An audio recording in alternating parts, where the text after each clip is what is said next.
Qu'est-ce qu'il reste? Et du coup, tu m'as proposé ici.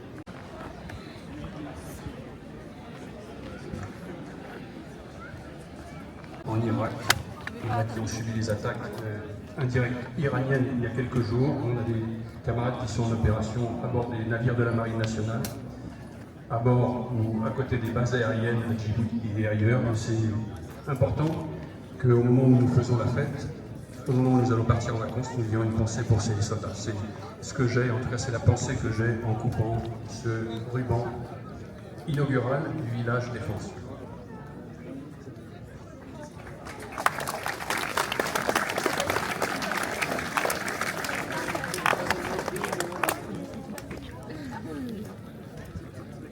C'est pas marrant.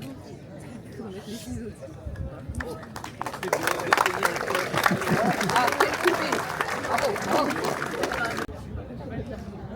Les parachutistes ont été largués à la hauteur de 1200 mètres d'un aéronef de type Pilatus. Après quelques secondes de chute libre, ils ont ouvert leur parachute vers 1000 mètres. Ils sont équipés de voiles dites sportives. Ils descendent en prenant toutes les dispositions pour se poser en sécurité de la mer.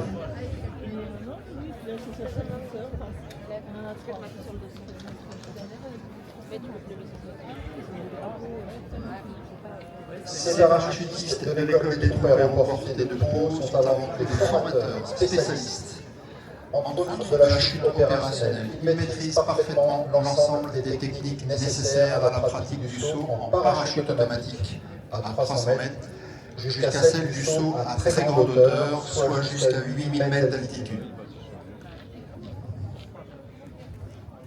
Les techniques opérationnelles permettent de réaliser des infiltrations sous voile de plusieurs dizaines de kilomètres.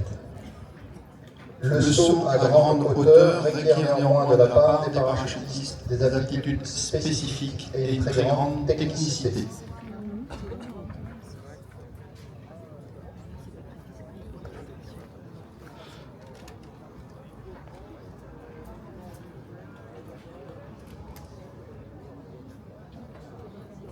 Le premier parachutiste qui se présente devant vous est l'adjudant-chef Eric, instructeur parachutiste, pilote tandem.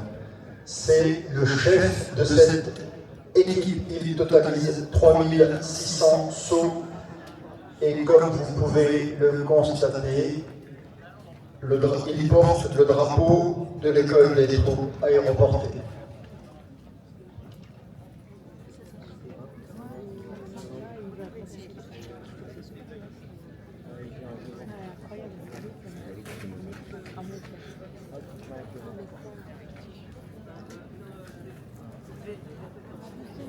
Merci de vos applaudissements pour accueillir l'adjudant-chef.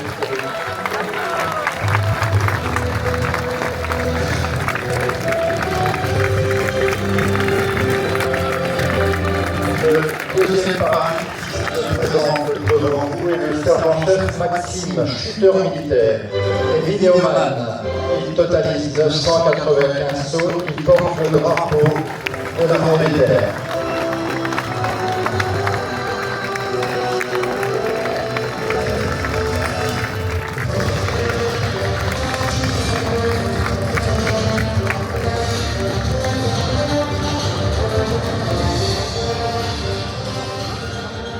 Je vais demander pour des raisons de sécurité aux spectateurs qui sont debout sur la pelouse de bien reculer, s'il vous plaît, jusque sous les arbres. Le troisième parachutiste qui va se présenter devant vous est l'adjudant Jean-Christophe, moniteur parachutiste. Il totalise 325 sauts.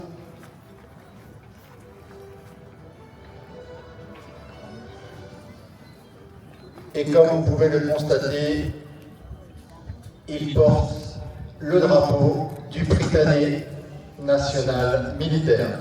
Merci de vos applaudissements.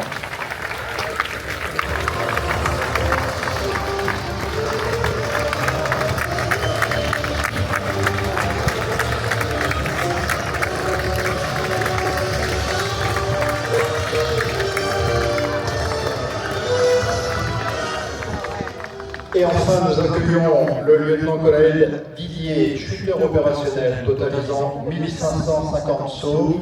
Il va se présenter devant vous avec le drapeau français. Je vous précise que le lieutenant-colonel Didier est parent d'élève. Merci de vos applaudissements.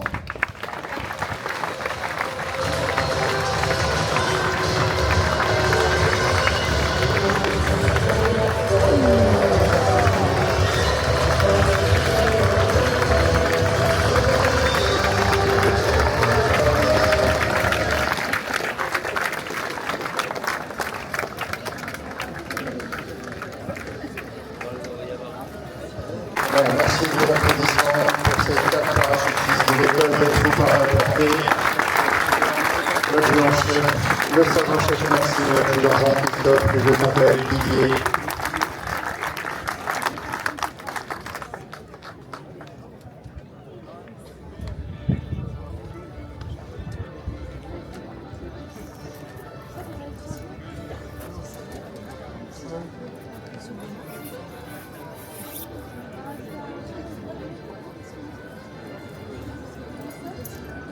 Merci à vous 4.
Britannique nationale militaire, à travers les différentes scènes que vous allez pouvoir observer, la vie du général Vadot.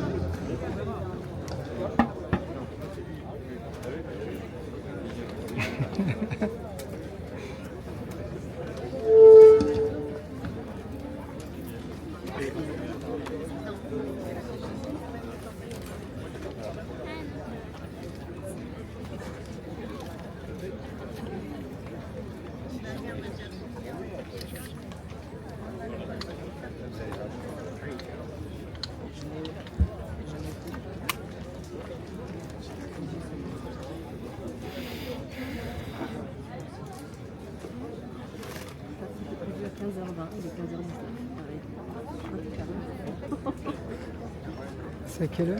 C'est à 15h20 et il est 15h19.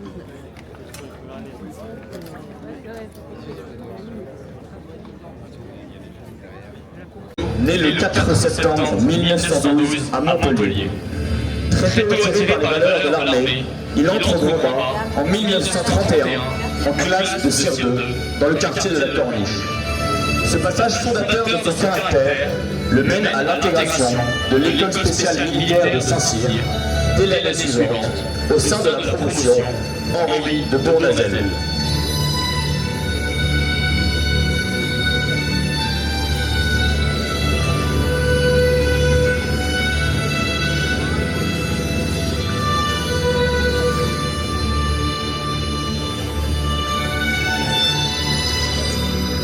Au terme de 2 ans de scolarité, il fait le choix de l'infanterie et est affecté au 168e régiment d'infanterie d'Angevillers en Moselle.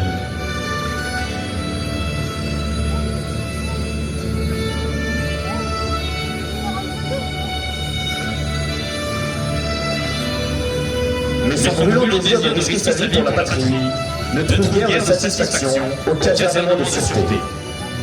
Il se porte alors volontaire pour servir dans la Légion étrangère et traverse la Méditerranée pour être affecté au 1er régiment étranger d'infanterie à Gabès en Tunisie en avril 1938, puis au 2e régiment étranger d'infanterie un an plus tard.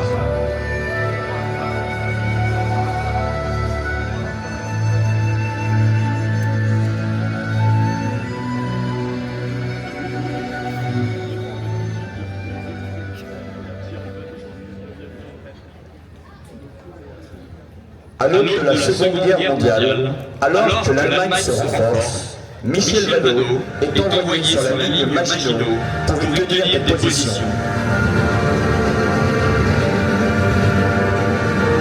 Alors que les soldats français tiennent la ligne Maginot en métropole et que le lieutenant Vadot ne semble pas conservé, la Seconde Guerre mondiale prend un nouveau tournant lorsque l'URSS engage la guerre du Nord en pénétrant en Finlande le 30 novembre 1939. La France et le Royaume-Uni décident sans tarder de l'envoi d'un corps expéditionnaire de 100 000 volontaires, y compris parmi ces hommes du désert, pour peu qu'ils sachent faire de ski. Vadot intègre alors la 13e brigade de Légion étrangère, créée pour l'occasion. Et le 14 mars 1940, alors que la Grèce effectue son aguerrissement en milieu montagnard dans le Larzac, la Finlande signe l'armistice et la Strège se retrouve stationnée en métropole. Après un mois d'attente, les combats reprennent en Scandinavie, lorsque la Norvège est envahie par l'Allemagne le 9 avril. Vadot débarque à Björvik et le combat commence le 12 mai.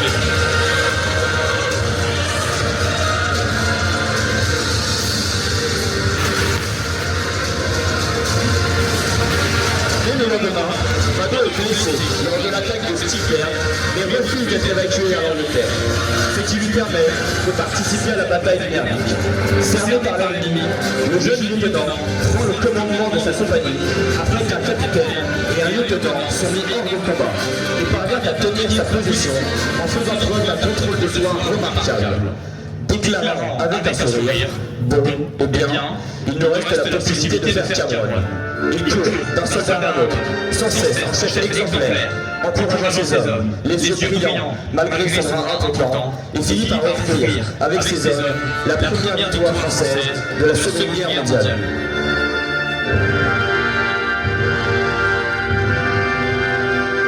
Pourtant, l'invasion allemande en métropole bouscule les défenses et force l'armée française à changer de stratégie. L'armée française se replie à partir du début juin dans le réduit breton. Une stratégie visant à rassembler les forces en Bretagne afin de se restructurer et de reprendre la guerre au printemps. La 13 débarque donc à Brest le 14 juin et tente désespérément de tenir leur position. L'armée se retrouve finalement vaincue et Vadot, face au dilemme, choisit le Maroc.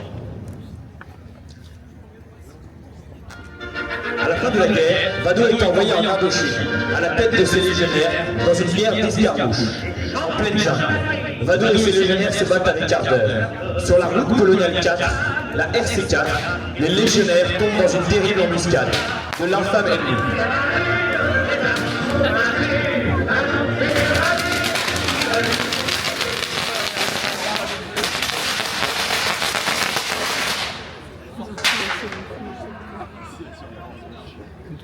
De l'infamie.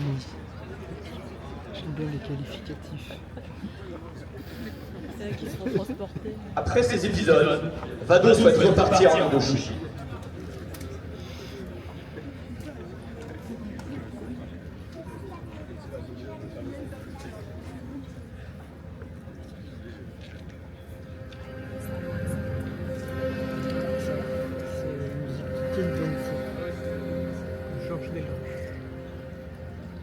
Il arrive à Saigon le 13 mars et rejoint peu de temps après Hanoï.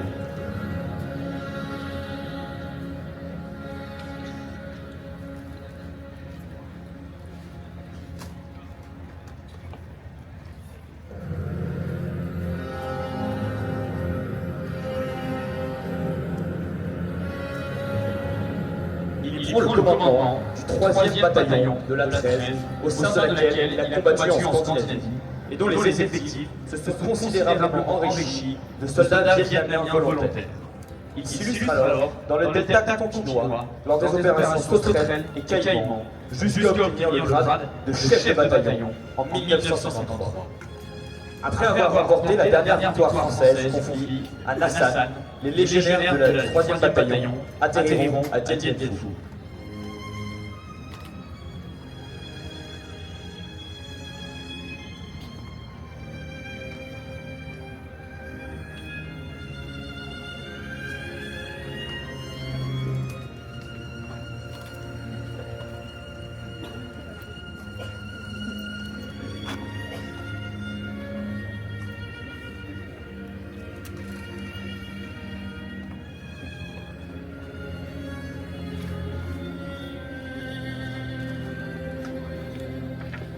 Le 6 décembre 1953, le 3e bataillon atterrit à Dien Bien Phu et entame alors le travail des soldats bâtisseurs, en creusant des tranchées et en aménageant des abris durant de longs mois.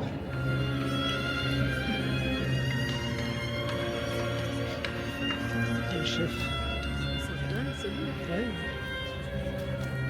Le 13 mars suivant, après des mois d'attente, les Viettes passent à l'offensive.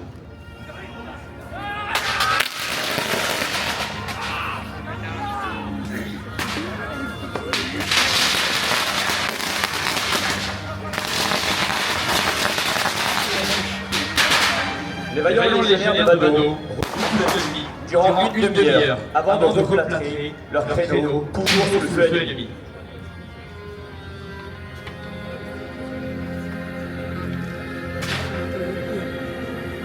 Le soir même, le colonel Gaucher meurt touché par un éclat de debout, laissant Vado, seul chef de l'état-major, à la tête de la trêve. Pourtant, bien que blessé à la poitrine, Vado refuse de se faire évacuer et le légionnaire tient bon, repoussant chaque nuit les vagues viettes.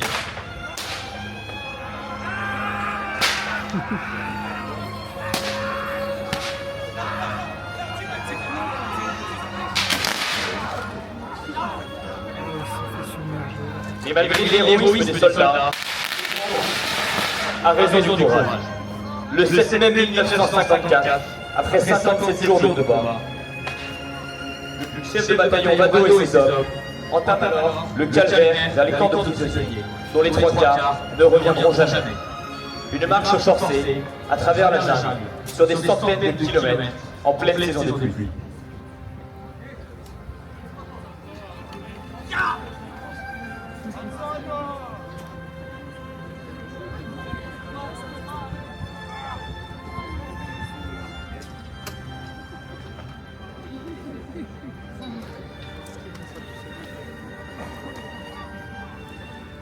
Bien que blessé à la poitrine, le chef de bataillon Vado arrive au camp de prisonniers.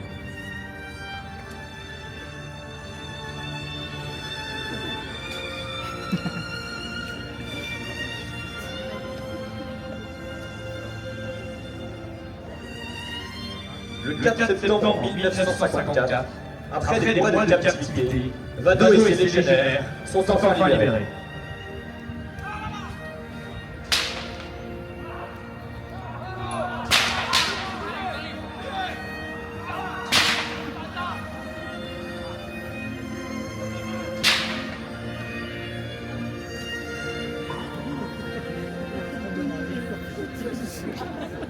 Tu vas avoir mal au dos là. Après un bref service au Maroc, Vado revient à sa racine prussienne de 1956 à 1959 pour commander le quartier Galieni. Il s'applique à la bienveillance, à transmettre les valeurs qu'il y a jadis découvertes. Il compte parmi ses subordonnés bon nombre de militaires traumatisés par l'Indochine, désespérés par l'absence de considération de la nation française pour leur sacrifice.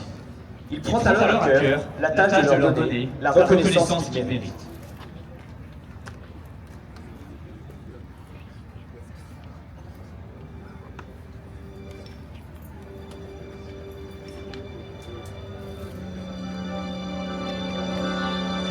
De 1959 à 1962, Vado sert au 4e régiment étranger d'infanterie, comme commandant en second, et s'illustre dans la région de Constantinople.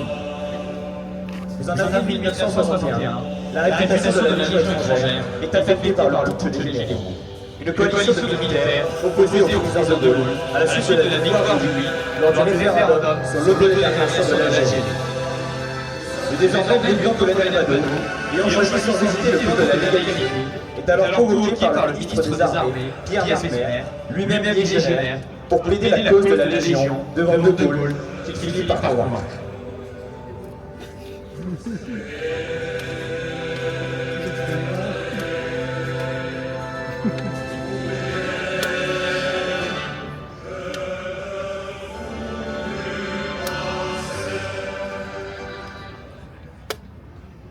En 1966, après le 4e et le 1er régiment étranger d'infanterie, le colonel Vado quitte définitivement la Légion et revient une 3e fois au fil de l'année, cette fois-ci comme chef de corps, laissant un souvenir impérissable aux Russiens qui l'ont connu. L'image d'un donneur d'homme, doué d'une aura et d'une bienveillance exceptionnelle. Il achève sa carrière le 4 septembre 1969, jour de son 57e anniversaire, alors qu'il est nommé général de brigade.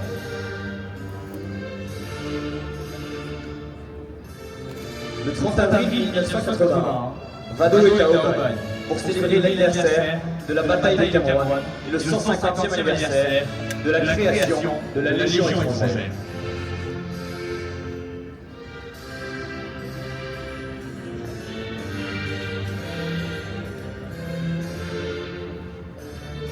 Bien capable de se citer à la suite de ses blessures de Dien Bien Phu, le général Vado y porte la main du capitaine d'Anjou, mort à Cameroun, privilège que la Légion n'accorde qu'à ceux qu'elle considère comme les plus grands d'entre les siens.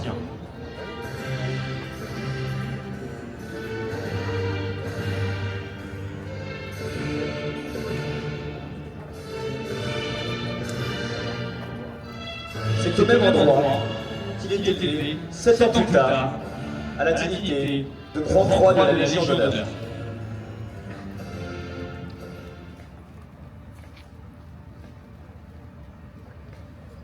Le soleil arrive sur moi.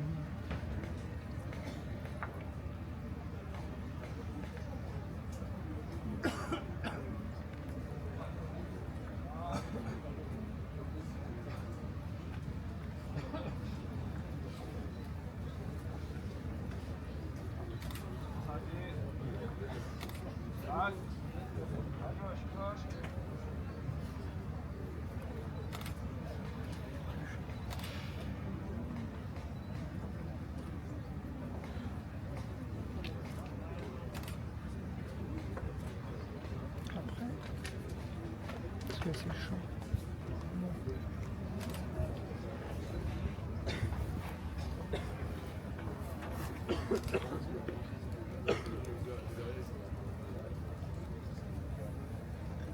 Clément, il est là, non?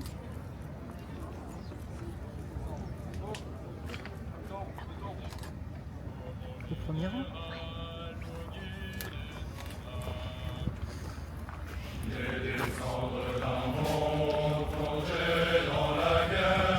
Vous souhaitez servir.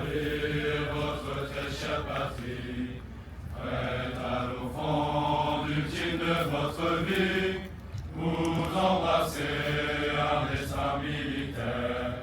Le séculaire bahut, vous préparant au calme, vous ouvre les portes de la spéciale. Bado, Bado, héros de notre histoire, du Britannique jusqu'au champ de bataille, vos actes de bravoure font votre gloire. Officier de légion, vous vous montrez de taille. Face au canon, vous gardez votre flamme. Général Bado, vous guidez nos âmes. Retenant l'orgueil et votre barbare, de l'aigle allemand qui sans cesse vous rebute. La guerre perdue, vous refusez la chute, ignorant la défaite et loin à rempart. Sous les ordres de Montclar, avec grand courage, dans le froid des fjords, puis l'Afrique sauvage. Bado, Bado, héros de notre histoire, du Britannique jusqu'au champ de bataille, vos actes de bravoure font votre gloire. Officier de légion, vous vous montrez de taille. Face au canon, vous gardez votre flamme.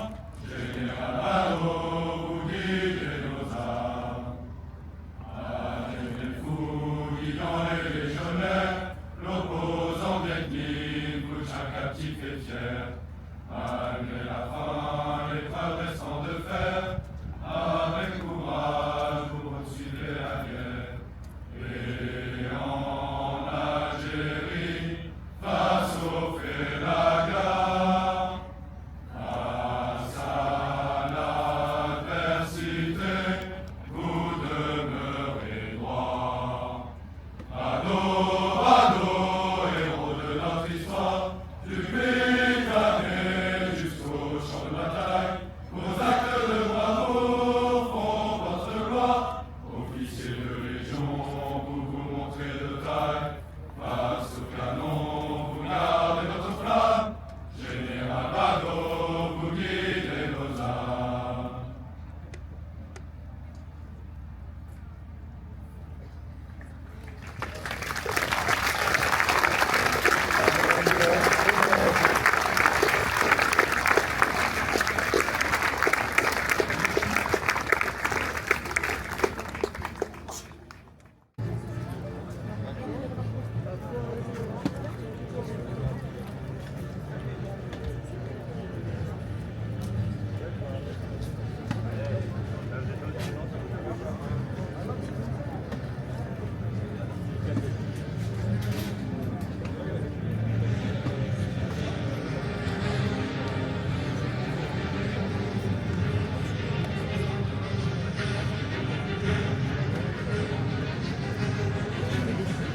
C'est vrai?